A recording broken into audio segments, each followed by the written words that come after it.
This is a place for planting, for digging, for harvesting, for relaxing. It's a place to get your hands dirty, but most of all, it's about having fun. And that's what you'll always have when you're in the garden with Doug Oster. You want a green thumb too, don't you? Welcome to the shop at Evey True Value Hardware in Bethel Park. And as you can see, only 8 people are allowed in here. Guess who's number 9? Well, John, thank you so much for having us. I feel like a real man being in here, but I don't have any idea what I'm doing when it comes to sharpening tools and how important it is to have sharp tools. Well, one of the things about tools is that you want them sharp so they work for you, easier instead of fighting the tool. The sharp tool makes every job easier to use. Can a regular gardener, for the most part, figure out how to sharpen their own tools, or is it better to bring it in here? It depends on the tool, but once a tool's sharpened, it's keeping an edge on it. A homeowner is able to do that. Another thing is a lot of these tools that you buy do not really have what you consider a sharp edge on them. When you're buying them right from the store, correct. You've got to sharpen a new tool. Some of these tools, they ship them that you don't get hurt in the store when people are checking a tool out and dragging it across their hand. That way they're not cutting themselves. All right, so I know that we talked, normally you would put this on a bench grinder. Correct. If you didn't have a bench grinder, what would be the next way to sharpen this? Well, you would also be able to use just a regular hand grinder. Okay. You would be able to use a Works sharpening tool. Their directions and that are all in their books. But most likely a lot of people have a regular file at home. And what you would have to do is just take and knock the ears down off of these and get this straight across. You'll be able to file this way and across. Then once you got your ears and everything cleaned up the way you like it, you'll be able to take your file and come down on your blade to put your edge back on it, because you're going to be taking that lip off it where it's worn over. All right, so show me how to do it. Well, you can take your file and just keep going across.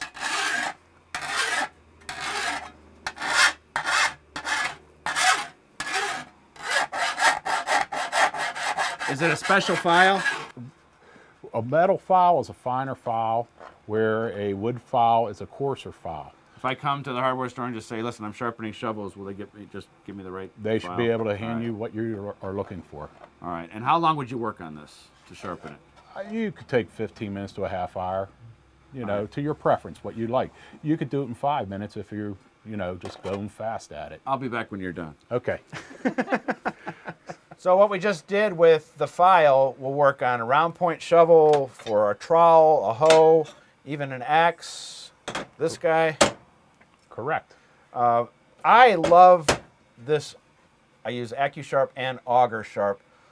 Where do I have to get my tool before I start using this? Well, right now, this shovel here would be where you could have it and be able to use that on this shovel to get your edge back on it. And just run it right across? Yes. And you can feel the friction. And I could actually see it on the back side here, how it's sharpening the edge. All right. This thing works great. Now I would not run my finger over that. That means it works. Yes, it does. Let's talk about a bypass pruner, because I have no idea how to sharpen that, and I think it's a little bit different than what we just did here, right? Yes, it is. All right, let's take a look. Well, I'm excited this thing actually works, but it won't work for the bypass pruner. No, that will not work for the bypass pruner. One of the things about your bypass pruners is you got to look and see that it's only sharpened on one edge. And that's going to sharpen both. Your tool sharpens both edges. So you want to turn around, open it up, you want to clean in here, okay? But you want to see the angle that they put onto the blade to make it sharp. And I know that you would take this all apart, but I'm never going to do that, because I would be returning all these parts to you to put it back together. Can I get to it without tearing it all apart? Yes, you just open it up to the jaw as much as you can, and back to your files, okay, a metal file. You could sit there, set it down, get it comfortable, and you'll be able to go across here and file that edge down. And you can basically ballpark, seeing the angle that was already there. It doesn't have to be that exact. No, it doesn't. It could be a little greater, but you don't want to be less. All right. Okay, because when you're going less, you're getting blunt again. And you'll see a lot of these where people are cutting along fence lines and they nick them, and or they go down in the ground and catch a rock and they nick them. So what you want to do is get it back to where you want it in the state that it's sharp. I'm using my grandparents' tools, and I want to keep those handles for as long as I can. Let's talk about that next. Okay, with your wooden handles, since they're grandparents' tools, most likely they have a good wooden handle on them. You would, with a hickory and that, but they do dry out.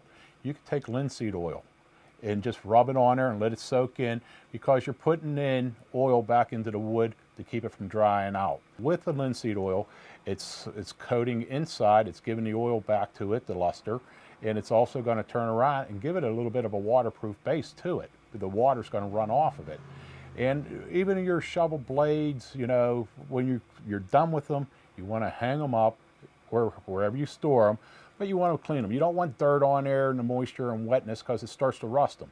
You want to clean them up. You can turn around, just clean them, wire brush them off, take something like a tri-flow, just give it a spray on there to turn around to put a metal protector on it. So I shouldn't leave the tool out in the garden all summer? No. John, thank you so much for teaching us how to take care of our tools. I've got a truckload of my grandparents' tools. Where do you want me to leave them? Bring them on in. Thanks, my friend. Not a problem, sir. Right.